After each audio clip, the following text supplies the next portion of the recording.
Hello दोस्तों, स्वागत है आपका हमारे YouTube चैनल में। तो देखिए, प्राचीन इतिहास में चर्चा चल रही थी गुप्त वंश की, और गुप्त वंश में हमने कल के टॉपिक में चर्चा की थी कुमार गुप्त महेंद्रादित्य की। और कुमार गुप्त महेंद्रादित्य के बाद उनके उत्तराधिकारी हुए उनके पुत्र, जिनका नाम था स्कंद गुप्त क्रमादित्य। और स्कंद गुप्त क्रमादित्य का टाइम है 455 ईस्वी से लेकर के 467 ईस्वी तक। तो देखिए, जो कुमार स्कंद गुप्त थे वो कुमार गुप्त प्रथम के पुत्र थे, और इनकी माँ का नाम जैसे हमने आपको बताया था अनंत देवी या देवकी के पुत्र थे। ठीक है, कई सारी इनकी उपाधियां हैं, जैसे इन्होंने परम भागवत की उपाधि धारण की, इन्होंने देवराय की उपाधि धारण की, इन्होंने सक्रोपम की उपाधि धारण की, और इन्होंने देश रक्षक की उपाधि धारण की है। अब देखिए, स्कंद गुप्त के बारे में हमें जानकारी उसके अभिलेखों से प्राप्त होती है। स्कंद गुप्त के बहुत सारे अभिलेख हैं, और हमने जैसे कल आपको पढ़ाया था, यदि आ जाए कि किस गुप्त शासक के सर्वाधिक अभिलेख है, कल हमने चर्चा की थी कुमार गुप्त महेंद्रादित्य की, उसके 18 अभिलेख मिले। ठीक है, और यदि आ जाए सर्वाधिक प्रकार के सिक्के भी किसने चलाए थे, तो कुमार गुप्त ने ही, शायद हमने बताया था 14 या 15 प्रकार के उसने सिक्के चलाए थे। ठीक है, और यदि आ जाए कि किस शासक का साम्राज्य या किस शासक ने सर्वाधिक समय तक शासन किया, तो भी आंसर होगा कुमार गुप्त महेंद्रादित्य, क्योंकि उसने 40 वर्षों तक शासन किया था। उसका टाइम क्या था, 415 से लेकर के 455 ईस्वी तक। ठीक है, तो उसका सर्वाधिक समय तक शासन भी है, लगभग 40 वर्ष तक उसने शासन किया। ठीक है, लेकिन जो स्कंद गुप्त है उसके भी अभिलेख बहुत सारे प्राप्त हुए हैं, और हमने कुमार गुप्त की चर्चा की थी कि उसके प्रस्तर अभिलेख यानी पत्थर से निर्मित अभिलेख भी मिले हैं, और हमने बताया था उसके ताम्रपत्र अभिलेख भी मिले हैं। और ताम्रपत्रों की कल हमने चर्चा की थी, कहाँ से प्राप्त हुए, बंगाल से। वैदेही ताम्रपत्र, दामोदर ताम्रपत्र, नहीं तो वो जो है ताम्रपत्र भी अभिलेख प्राप्त हुए, वो बंगाल से प्राप्त हुए। और कहते हैं इसी कुमार गुप्त के समय, जब अंतिम समय था कुमार गुप्त का, तो पुष्यमित्रों का आक्रमण हुआ था, और इस पुष्यमित्र के आक्रमण को किसने विफल किया था, इसी स्कंद गुप्त ने। चूंकि कुमार गुप्त ने अपने बेटे को भेजा था, और उसने जो है पुष्यमित्र जातियों को क्या किया था, पराजित किया था। और कहते हैं इस स्कंद गुप्त के समय किसका आक्रमण होगा, हूणों का, हूण शासकों का आक्रमण होगा। और इन हूण शासकों के आक्रमण की जानकारी यदि आ जाए किस अभिलेख से मिलती है, तो स्कंद गुप्त का अभिलेख है भीतरी अभिलेख। और भीतरी अभिलेख कहाँ से मिला है, बुलंदशहर उत्तर प्रदेश से मिला है, तो वहां से जानकारी मिलती है। यदि आ जाए हूण आक्रमणों को पराजित करने की जानकारी कहाँ से मिलती है, देखो दोनों अलग अलग क्वेश्चन बनेंगे, ध्यान रखिएगा। अभी हम लिखा भी रहे, समझा भी रहे। तो हूणों के आक्रमण की जानकारी भीतरी अभिलेख से, और हूणों को पराजित करने की जानकारी मिलती है स्कंद गुप्त के जूनागढ़ अभिलेख से। ठीक है, और कहते हैं हूणों को पराजित करने के बाद उसने सौराष्ट्र प्रांत का गवर्नर बनाया था पर्णदत्त को।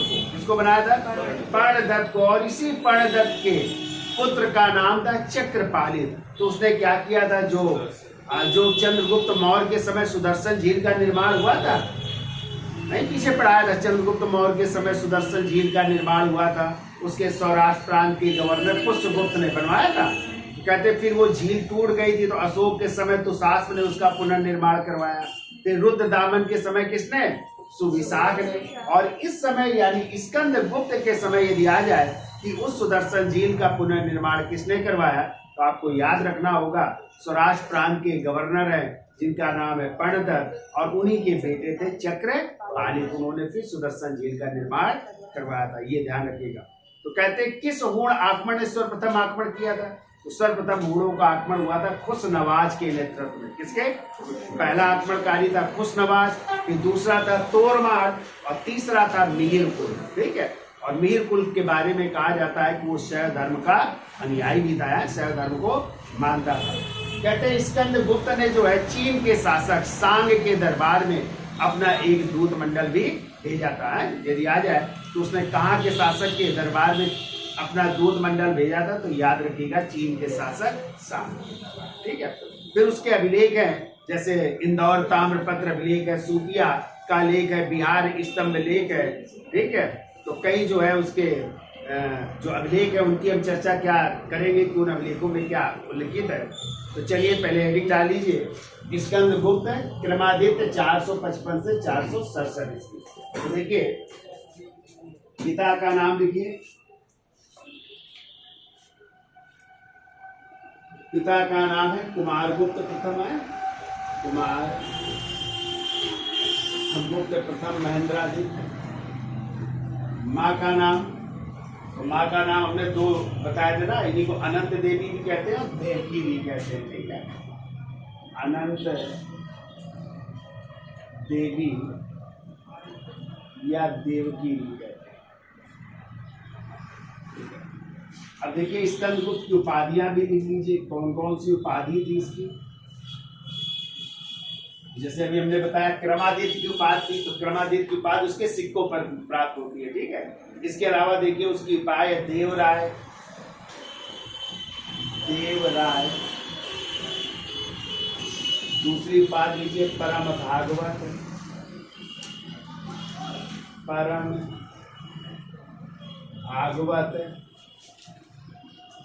तीसरी उपाधि लिखिए सक्रोपम, सक्रोपम। फिर चौथी लिख लो, इसे देश रक्षक भी कहते हैं। चौथी लिखिए देश रक्षक, यानी देश की रक्षा करने वाला, ठीक है। जो किसने किसको पराजित किया था, पूर्ण शासकों को पराजित किया था, तो देश का रक्षक करने वाला भी कहते हैं। सक्रोपम का मतलब होता है इंद्र के समान, यानी इंद्र के तुल्य, इंद्र तुल्य भी कहते हैं। अभी किसी अभिलेख में इसका नाम मिलता है, उसकी भी हम चर्चा करेंगे। फिर एक और उपाधि लिख लीजिए, इसे जो है गुप्त वंश का एकमात्र वीर भी कहा गया है। गुप्त वंश का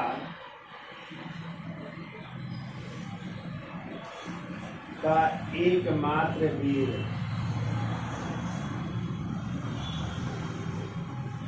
गुप्त वंश का एकमात्र वीर भी कहा गया, ठीक है।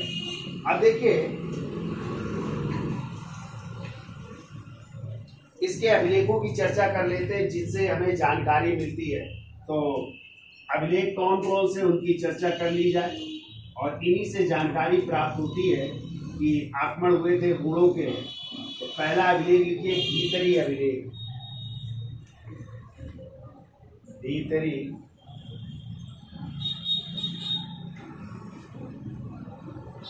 अभिलेख।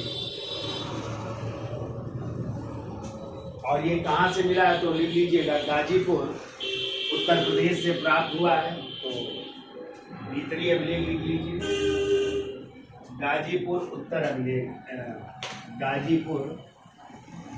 गाजीपुर से, और गाजीपुर उत्तर प्रदेश से प्राप्त होता है, ठीक है। तो देखिए इसमें पुष्यमित्र जाति, इसमें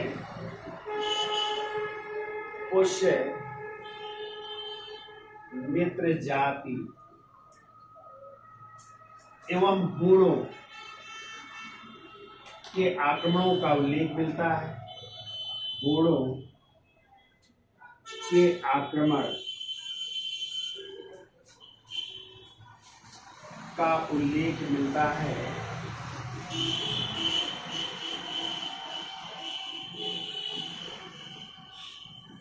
हुणों के आक्रमण की जानकारी यदि आ जाए किस अभिलेख से मिलती है, तो भीतरी अभिलेख से मिलती है, ठीक है।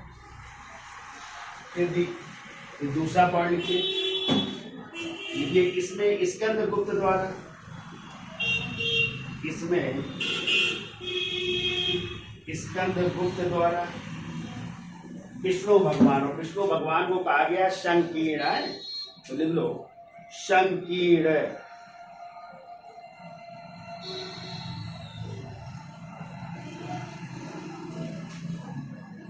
संकीर्ण का मतलब होता है विष्णु। मंदिर बनवाने का उल्लेख भी मिलता है, ठीक है। तो देखिए संकीर्ण कर लो, संकीर्ण कर लीजिए। संगीड़ कहते हैं विष्णु भगवान को है। तो संगीड़ या विष्णु मंदिर निर्माण हेतु विष्णु मंदिर निर्माण हेतु एक गांव को अनुदान के रूप में देने का उल्लेख। एक गांव को अनुदान के रूप में देने का उल्लेख होता है। अनुदान के रूप में देने का उल्लेख, ठीक है। तो इतने अभिलेख से हमें ये जानकारी प्राप्त होगी। अब दूसरा अभिलेख लिख लेते हैं जूनागढ़ है, यहाँ पे लिख लेते हैं जूनागढ़ अभिलेख, जैसे वो गिरनार अभिलेख भी कह सकते हैं। गिरनार अभिलेख, और ये कहाँ से मिला है तो लिख लेना सौराष्ट्र प्रांत और गुजरात से है।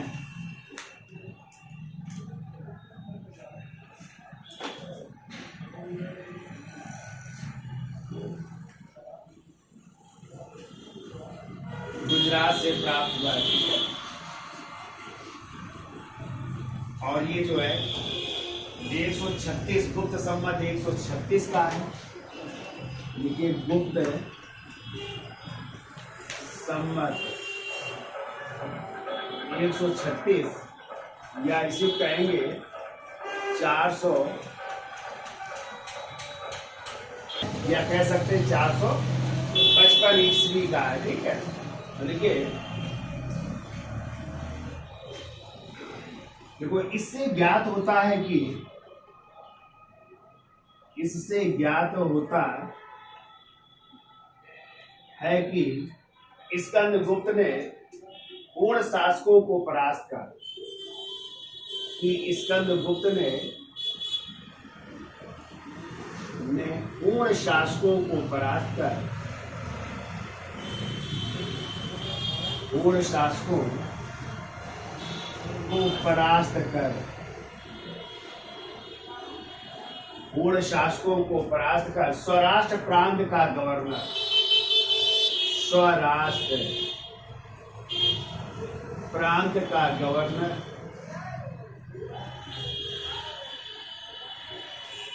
पर्णदत्त को बनाया। पर्णदत्त को बनाया, तो सौराष्ट्र प्रांत का गवर्नर बनाया जा रहा है पर्णदत्त को। पर्णदत्त को बनाया और इसी पर्णदत्त के पुत्र और इसी पर्णदत्त के पुत्र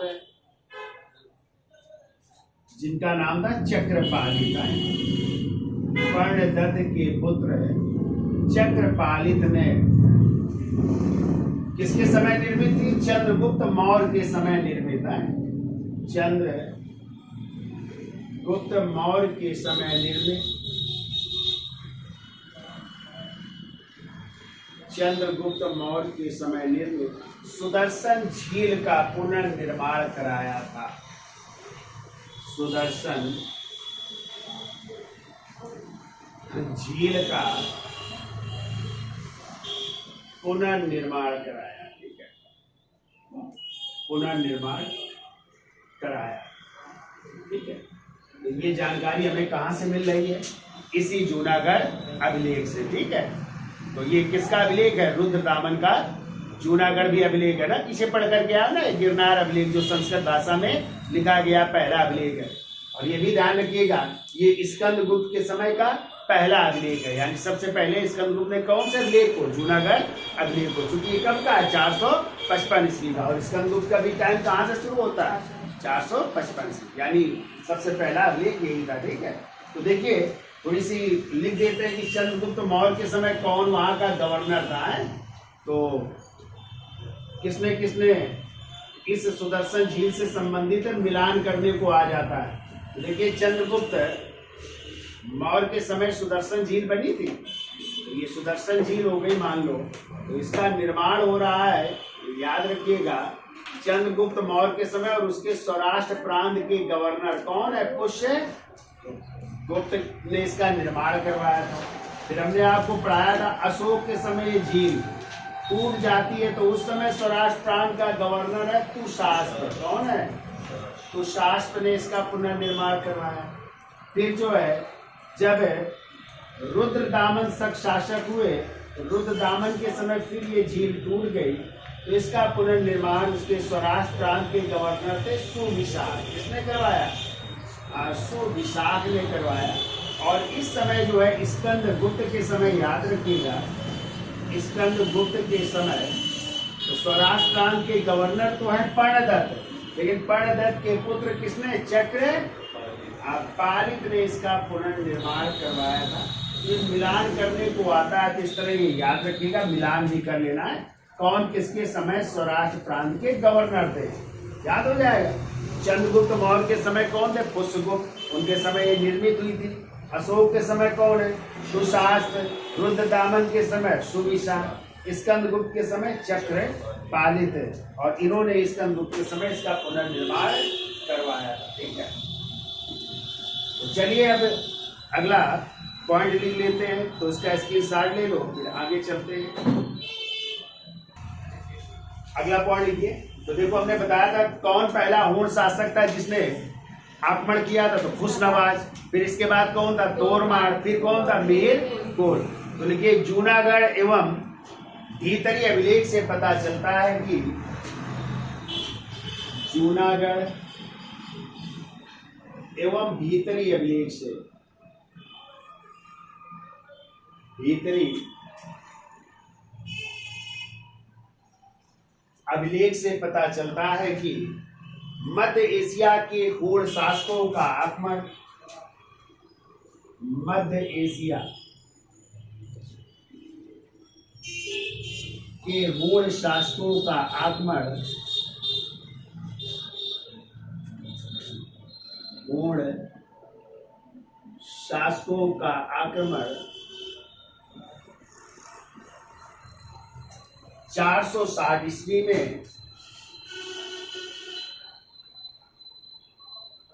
ईस्वी में खुशनवाज के नेतृत्व में हुआ था। खुशनवाज के नेतृत्व में हुआ।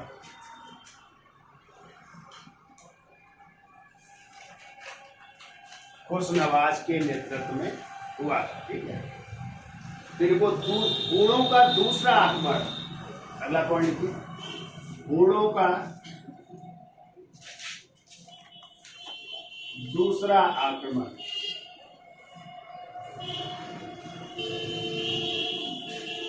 तोरमाड़ के नेतृत्व में,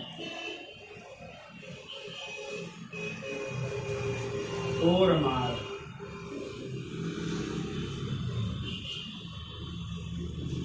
के नेतृत्व में, तोरमाड़ के नेतृत्व में हो रहा है। ठीक है, और कहते हैं इसने चंद्रभागा नदी के तट पर, इसने नेतृत्व में हुआ और इसने चंद्रभागा नदी के तट पर,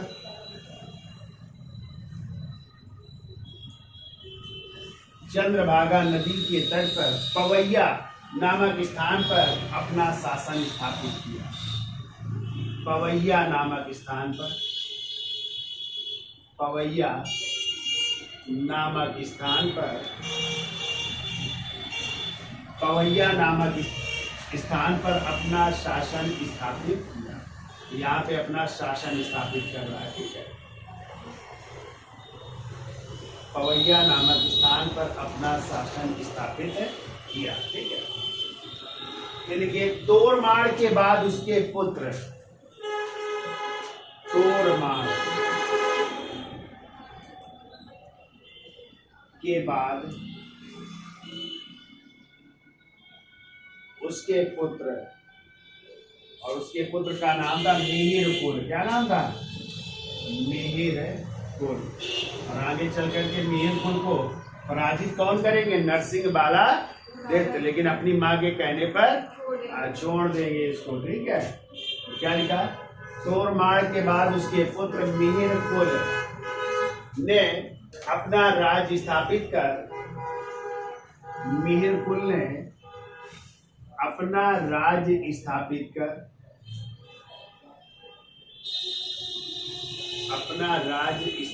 कर सियालकोट या साकल को अपनी राजधानी बनाया। सियालकोट, इसी को शाकल भी कह सकते हैं। सियालकोट या साकल को अपनी राजधानी बनाया।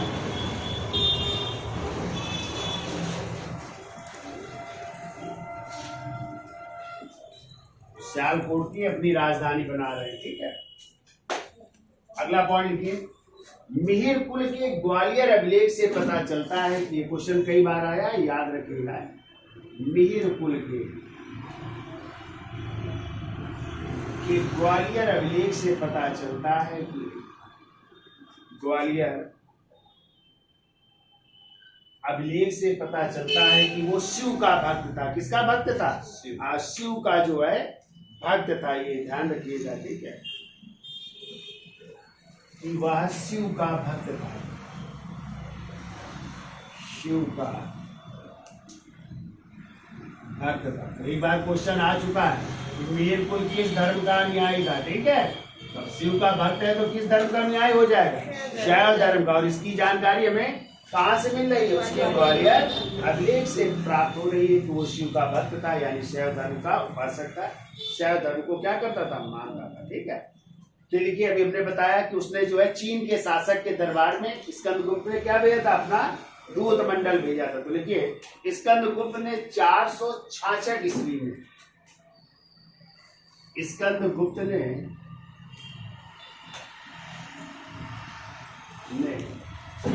466 ईस्वी में चीन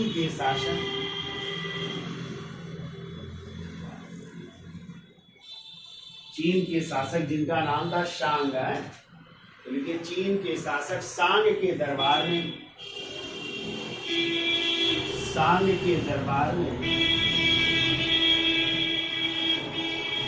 एक दूत मंडल भेजा।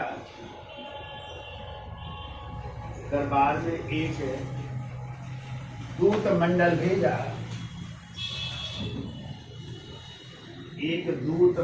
भेजा, और चीन के साथ मैत्रीपूर्ण संबंध स्थापित किए। और चीन के साथ मैत्रीपूर्ण संबंध स्थापित कर रहा है। मैत्रीपूर्ण संबंध स्थापित चीन के साथ जो है उसने क्या किया? मैत्रीपूर्ण संबंध स्थापित।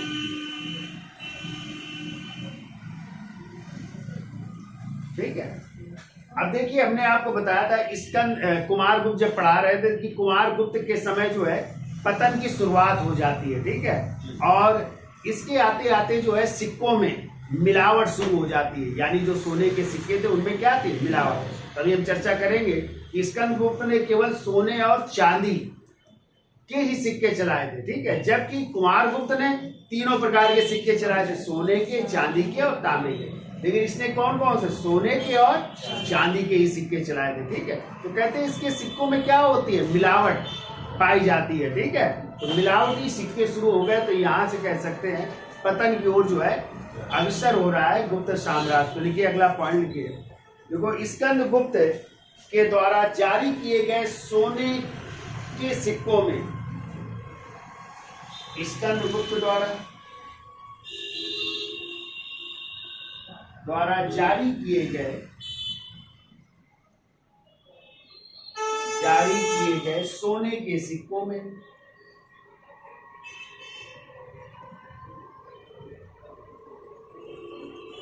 सोने के सिक्कों को क्या कहते थे भाई?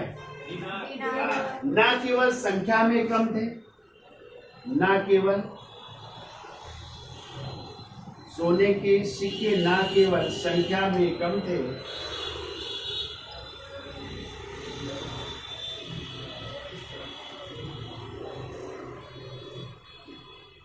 बल्कि उनमें सोने की शुद्धता की मात्रा में,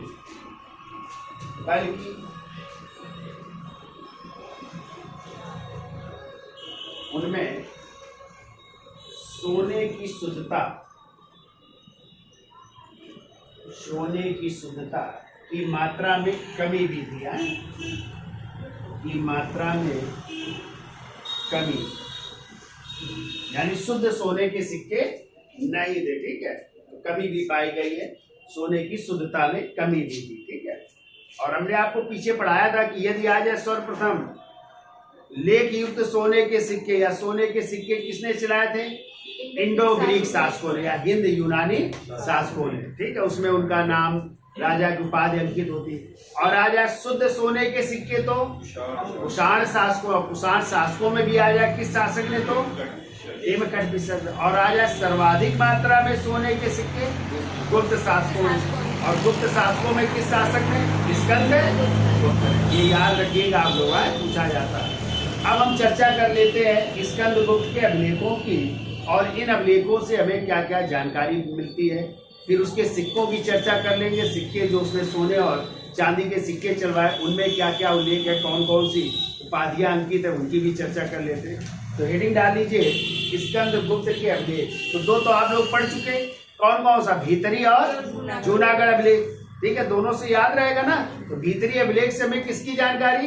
हूण आक्रमणों की जानकारी मिलती है। और आ जाए कि हूणों को पराजित करने की जानकारी जूनागढ़ अभिलेख। दोनों से क्वेश्चन बन जाएंगे, ठीक है। और दोनों से आए हुए क्वेश्चन है, इसलिए याद रखिएगा। आक्रमण की जानकारी भीतरी अभिलेख से, और उनको पराजित करने की जानकारी वो जूनागढ़ अभिलेख से प्राप्त, याद रहेगा। चलिए देखिए स्कंदगुप्त का लिखिए अभिलेख। पहला लिखिए इंदौर ताम्रपत्र अभिलेख, जो कहाँ से मिला है? बुलंदशहर उत्तर प्रदेश। इंदौर वहां का मत समझिएगा, मध्य प्रदेश का। ये कहाँ का है? बुलंदशहर उत्तर प्रदेश का। और गुप्त संवत ये 146 का है। तो लिखिए गुप्त संवत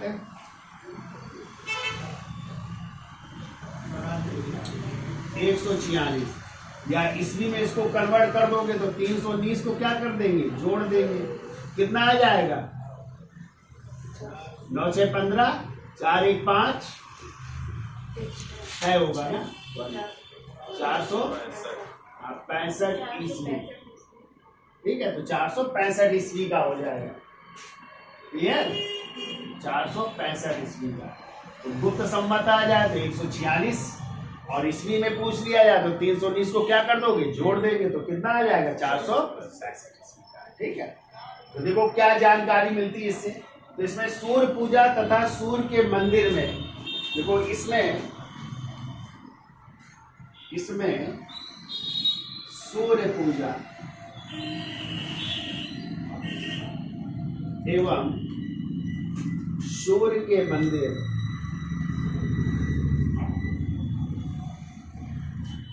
सूर्य पूजा एवं सूर्य के मंदिर में दीपक जलाने हेतु, सूर्य के मंदिर में दीपक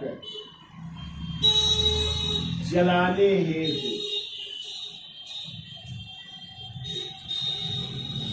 धन दान देने का उल्लेख है। दीपक जलाने हेतु धन दान देने का उल्लेख, धन दान देने का उल्लेख। सूर्य मंदिर था तो वहां पे जो दीपक जलता था, तो कहते हैं उस दीपक जलाने के लिए जो घी लगता होगा, तो उसको क्या किया जाता था? दान में दिया जाता था। उसकी जानकारी इससे मिलती है, ठीक है। और इसमें जो है, देखो इसमें दूसरा पॉइंट लो, इसमें क्षत्रिय विशेषज्ञ का उल्लेख है। इसमें क्षत्रिय विशेषज्ञ का उल्लेख,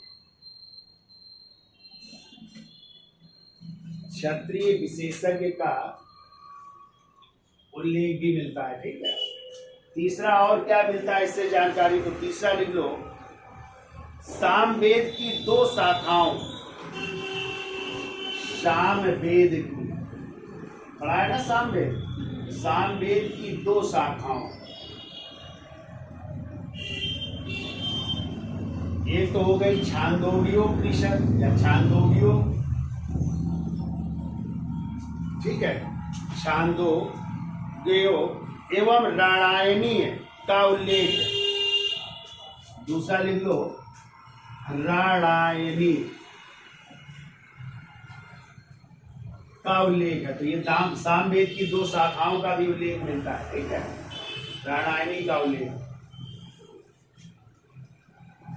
फिर कहते हैं तीसरा पॉइंट लिखिए, तो कहते हैं वैसे जो है दान जो है देते थे लोग, क्षत्रिय ज्यादातर लोग, लेकिन यहाँ पे जो है एक ब्राह्मण द्वारा दान देने का उल्लेख है, जबकि ब्राह्मण क्या करते हैं, दान लेते हैं, देते नहीं है, लेकिन यहाँ पे एक ब्राह्मण द्वारा दान देने का उल्लेख है। तो क्या नाम है उन ब्राह्मण का, तो देखिए तीसरा इसी में पॉइंट लिख लो, लिखिए इस लेख में दान देने वाला सामवेदी ब्राह्मण है। इस लेख में दान देने वाला, दान देने वाला सामवेदी ब्राह्मण है। सामवेदी ब्राह्मण है, ठीक है, सामवेदी ब्राह्मण है, जबकि ब्राह्मण प्रायः दान नहीं देते हैं, जबकि ब्राह्मण दान नहीं देते हैं, सिर्फ लेते हैं, दान नहीं देते हैं। अब देखो क्या नाम है उसका, तो देखिए दान देने वाले ब्राह्मण का नाम, दान देने वाले ब्राह्मण का नाम, दान देने वाले ब्राह्मण का नाम देव विष्णु था। देव विष्णु, देव विष्णु था, जबकि दान पाने वाले या दान लेने वाले वो तैलियों की श्रेणी थी, ठीक है, किसकी थी, तेल बनाने वाले तैलियों की श्रेणी थी। और तैलियों की श्रेणी की जानकारी अभी हम पढ़ाएंगे कि कहाँ से आटा पीसने की जानकारी मिलती है, कहाँ से रेशम बुनकर की श्रेणी पाई जाती थी, कहाँ से तेलियों की श्रेणी तो इंदौर में पाई जाती थी, ठीक है, तेलियों की श्रेणी। तो क्या लिखा, देव विष्णु था, जबकि पाने वाले, जबकि दान पाने वाले, जबकि दान पाने वाले तैलियों की श्रेणी के प्रमुख, तैलियों की श्रेणी के प्रमुख, तैलियों की श्रेणी के प्रमुख है, उनका नाम था जीवंत थे, तो प्रमुख है जिनका नाम था जीवंत थे, तैलियों की श्रेणी के प्रमुख जीवंत थे। तो ये जानकारी प्राप्त होती है इंदौर ताम्रपत्र अभिलेख से, यानी किस मंदिर के लिए, सूर्य मंदिर के लिए, क्या जलाने की, दीपक जलाने के लिए धन दान देने के उल्लेख, ठीक है। और इसमें क्षत्रिय विशेषक का उल्लेख है, और सामवेद की कितनी 2 शाखाएं, कौन कौन सी, छांदोग्य और राणायणी शाखा का उल्लेख है। और इस लेख में जो दान देने वाले हैं वो क्या है, ब्राह्मण, वो भी कौन से, सामवेदी ब्राह्मण, जबकि ब्राह्मण दान नहीं देते हैं, वो क्या करते हैं, लेते हैं। अब उस ब्राह्मण का क्या नाम है जिसने दान दिया, तो दान लेने वाले ब्राह्मण का नाम है देव विष्णु, जबकि जो दान पाने वाले हैं, जो दान लेने वाले व्यक्ति है, वो तेलियों की श्रेणी के प्रमुख कौन है, जीवंत है। तो याद रहेगा, ठीक है। चलिए अब हेडिंग डाल दीजिए, अगला कहोम स्तंभ लेख, दूसरा लिखिए कहोम,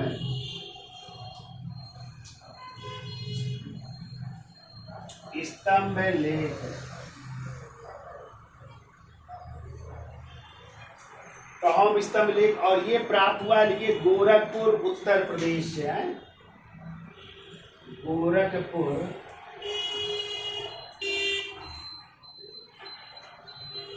उत्तर प्रदेश से प्राप्त हुआ। और कहते हैं कहोम का प्राचीन नाम लिख लो, कुकुम्ब था, है, कुकब है, प्राचीन नाम लिखो, कुकब है,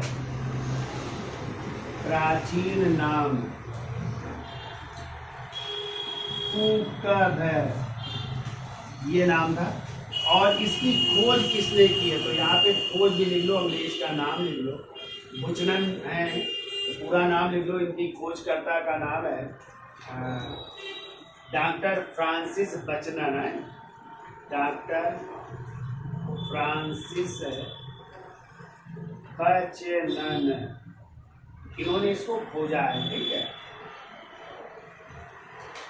हुकुम में कहते हैं ये प्रशासनिक इकाई, ये प्रशासनिक इकाई का उल्लेख मिलता है यहाँ पे, याद रखिएगा, प्रशासनिक इकाई का भी उल्लेख है। अब देखो क्या क्या जानकारी मिलती है।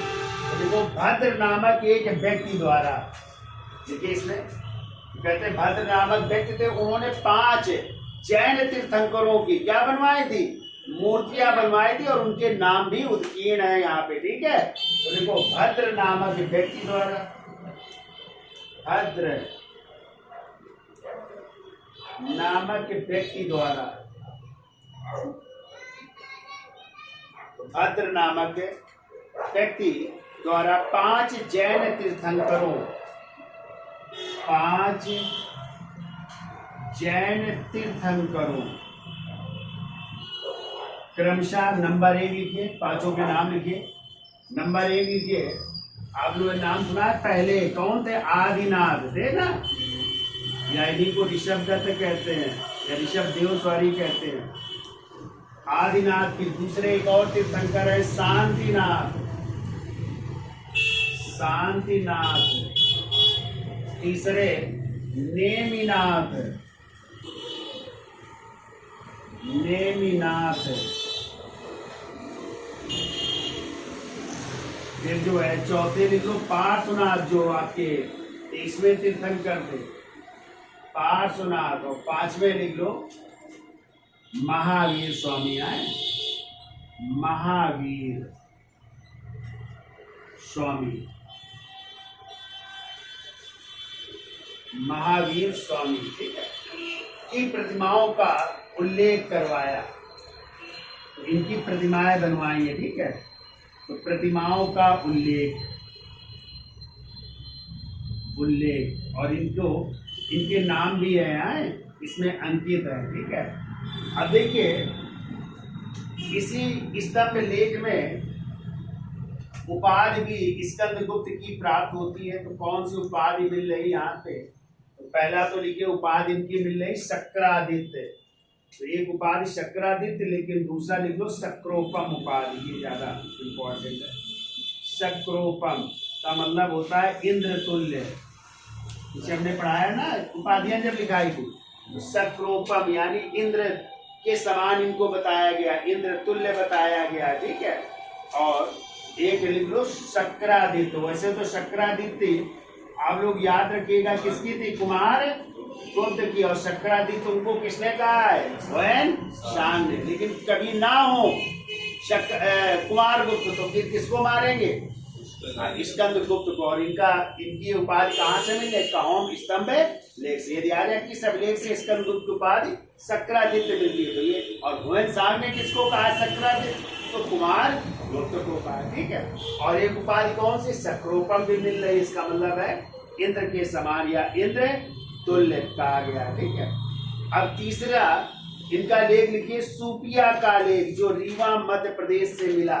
उसका स्क्रीनशॉट दे दो, इसको बिगाड़ दे।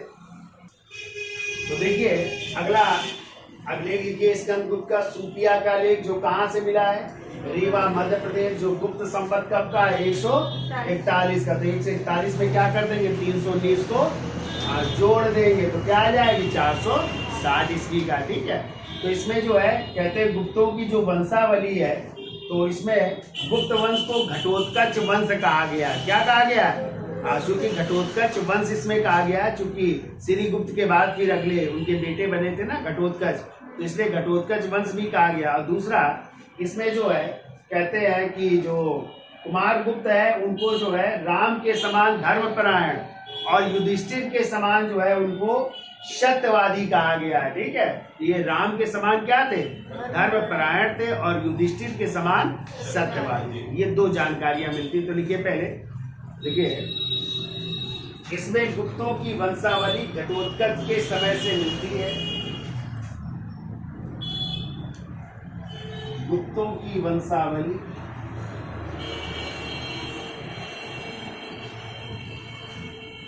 गुप्तों की वंशावली घटोत्कच के समय से मिलती है, समय से मिलती है। घटोत्कच किस समय से मिलती है? गुप्तों की वंशावली है। दूसरा लिखिए, इसमें कुमार गुप्त को राम के समान, कुमार गुप्त को भगवान राम के समान, राम के समान धर्मपरायण, राम के समान धर्मपरायण एवं युधिष्ठिर के समान, युधिष्ठिर के समान सत्यवादी बताया गया है, सत्यवादी बताया गया, सत्यवादी बताया गया है। तो राम के समान धर्मपरायण है और युधिष्ठिर के समान कैसे थे? सत्यवादी थे, ये बताया गया। ठीक है, फिर के अगले हेडिंग डाल लीजिए, बिहार स्तंभ लेख, बिहार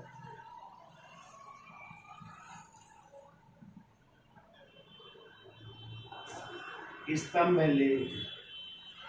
ठीक है, तो ये बिहार से ही मिला है और इसमें जो है सौलकिक नामक अधिकारी का उल्लेख है। तो एक पॉइंट लिख लो, इसमें सौलकिक नामक अधिकारी का उल्लेख, सौलकिक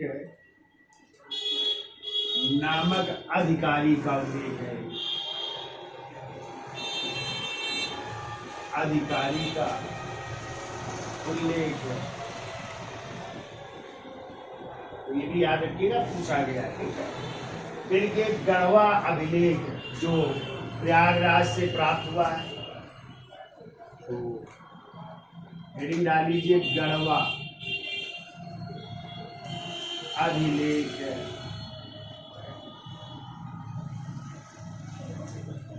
कहाँ से मिला है? प्रयागराज से, या इलाहाबाद से, प्रयागराज से प्राप्त हुआ और ये है गुप्त संवत 148 का, गुप्त संवत 148। तो 148 में 319 जोड़ दोगे तो 9 8 17 4 1 5 1 6 467 467 ईस्वी, यानी अंतिम समय का कह सकते हैं। ठीक है, तब का, क्योंकि स्कंदगुप्त का टाइम क्या है? 455 से 467। तो पहला पॉइंट तो ये लिखिए, देखिए यह स्कंदगुप्त का अंतिम अभिलेख है, यह स्कंदगुप्त का अंतिम अभिलेख है।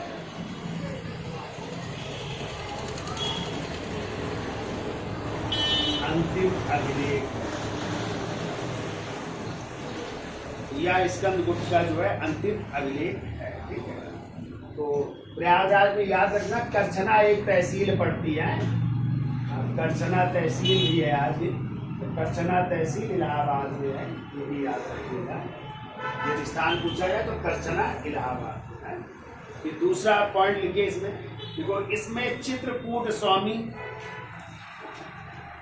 इसमें चित्रकूट स्वामी, यानी चित्रकूट स्वामी का मतलब भगवान राम से है। तो यहाँ पे चित्रकूट स्वामी यानी श्री राम, श्री राम जी। कामा अनंत स्वामी,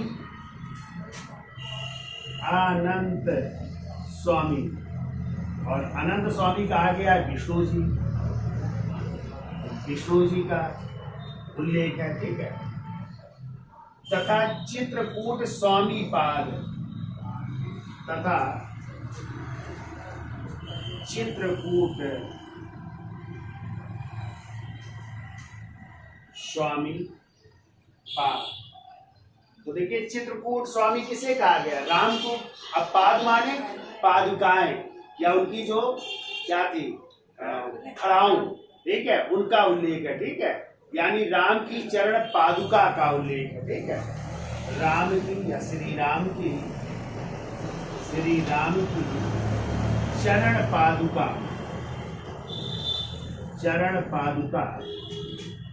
का उल्लेख है।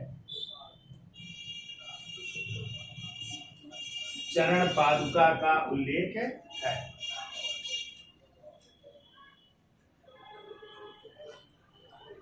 ठीक है, अब सिक्के डाल लीजिए, हेडिंग आए तो सिक्के कौन कौन से उनकी भी चर्चा कर लेते हैं। इसके साथ ले लो, फिर सिक्कों की चर्चा कर लेते हैं। तो चलिए सिक्के देख लेते हैं, स्कंदगुप्त के समय के सिक्के। तो सिक्के में देखिए स्कंदगुप्त ने, याद रखिएगा, केवल स्वर्ण और दूसरा लिख लो रजत की मुद्राएं जारी की थी। स्वर्ण एवं रजत मुद्राएं जारी की, ठीक है। देखो ताम्र मुद्राएं उसने नहीं चलाई थी, ताम्र मुद्राएं नहीं चलाई, सिर्फ उसने जो है सोने के सिक्के चलाए और चांदी के सिक्के चलाए, तांबे के उसने सिक्के नहीं चलाए थे, ठीक है, याद रखिएगा। फिर वो स्कंदगुप्त ने धनुर्धारी प्रकार के स्वर्ण सिक्कों, स्कंदगुप्त ने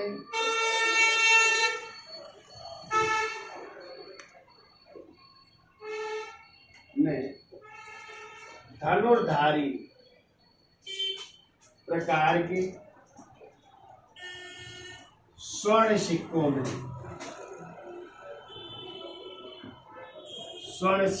में, ठीक है, कहते हैं लक्ष्मी देवी की आकृति बनी है।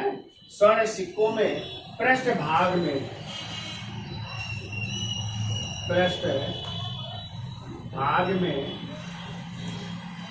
पद्मासन अवस्था में बैठी, पद्मासन यानी पालथी मारकर आए, पद्मासन अवस्था में बैठी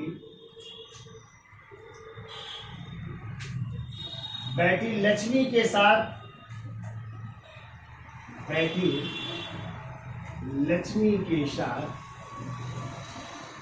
स्कंदगुप्त उत्कीर्ण है, स्कंदगुप्त उत्कीर्ण है, ठीक है।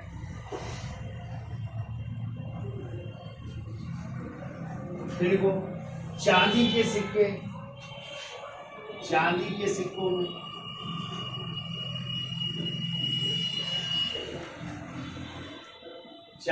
सिक्कों में शिव का वाहन क्या है? नंदी। नंदी को वृषभ भी कह सकते हैं, तो वृषभ की आकृति है, वृषभ का मतलब बैल भी कह सकते हैं, तो वृषभ, नंदी या किसकी, बैल की आकृति मिलती है, ठीक है। इसमें वेदिका का भी चित्र है, वेदिका मतलब यज्ञ वेदी की आकृति भी है, ठीक है, यज्ञ वेदी की आकृति भी मिलती है। और इसी चांदी के सिक्कों में उपाधि भी मिलती है उसकी। कौन कौन सी उपाधियां मिलती है? देखिए उपाधि भी इन चांदी के सिक्कों में अंकित है, एक तो परम भागवत और दूसरा क्रमादित्य उत्कीर्ण है, ठीक है, परम भागवत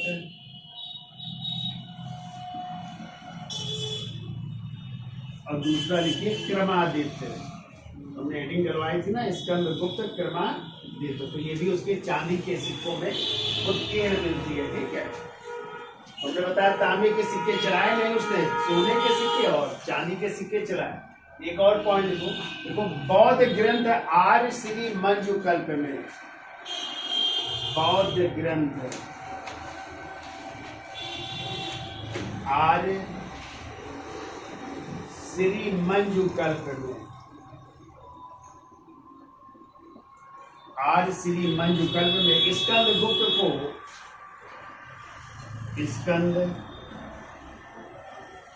गुप्त को श्रेष्ठ,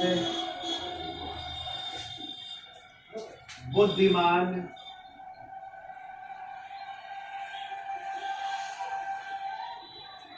तथा धर्म वत्सल शासक कहा गया है, तथा धर्म वत्सल्य शासक कहा गया है, शासक कहा गया है, यानी धर्म वत्सल शासक का, ठीक है, बुद्धिमानता, श्रेष्ठता और धर्म वत्सल्य, वत्सल्य कुछ भी नहीं, शासक कहा गया है। याद हो जाएगा इतना है। तो सिक्के कैसे थे? स्वर्ण और रजत की मुद्राएं थी, ताम्र मुद्राएं नहीं चलाई। उसमें धनुर्धारी प्रकार के सिक्के जिसमें पद्मासन अवस्था में कौन? लक्ष्मी बैठी हुई है, साथ में स्कंदगुप्त उत्कीर्ण है। चांदी के सिक्कों में किसकी आकृति है? नंदी या वृषभ की, और दूसरा वेदिका या यज्ञ वेदी। और इन्हीं चांदी के सिक्कों में उसकी उपाधि है परम भागवत और क्रमाद्वितीय, जबकि ये बौद्ध ग्रंथ है आर्य श्री मंजुकल्प। इसमें स्कंदगुप्त को श्रेष्ठ, बुद्धिमान और धर्म वत्सल शासक कहा गया है, ठीक है। अब हेडिंग डाल लीजिए परवर्ती गुप्त शासक, यानी स्कंदगुप्त के बाद कौन शासक हुए, तो एक दिन में इनकी चर्चा कर लेंगे, एक दिन में हो जाएंगे। फिर गुप्त वंश का प्रशासन आएगा, प्रशासन के बाद जो है उस समय जो है साइंस टेक्नोलॉजी, विज्ञान प्रौद्योगिकी की चर्चा की जाएगी। फिर साहित्य की चर्चा होगी। साहित्य के अलावा जो है आप मंदिर निर्माण कला भी देखेंगे, क्योंकि सर्वाधिक मंदिर निर्माण की जो शैलियाँ हैं वो जो है कब हुई? इसी समय जो है, चूंकि शिखर का पहला उदाहरण हमें गुप्त मंदिरों से ही प्राप्त होगा। तो आप लोग पढ़ेंगे देवगढ़ झांसी का दशावतार मंदिर, जैसे आप लोग पढ़ोगे कानपुर के निकट है ना ये भीतर गांव का कैसा मंदिर है? ईंटों से निर्मित मंदिर ना।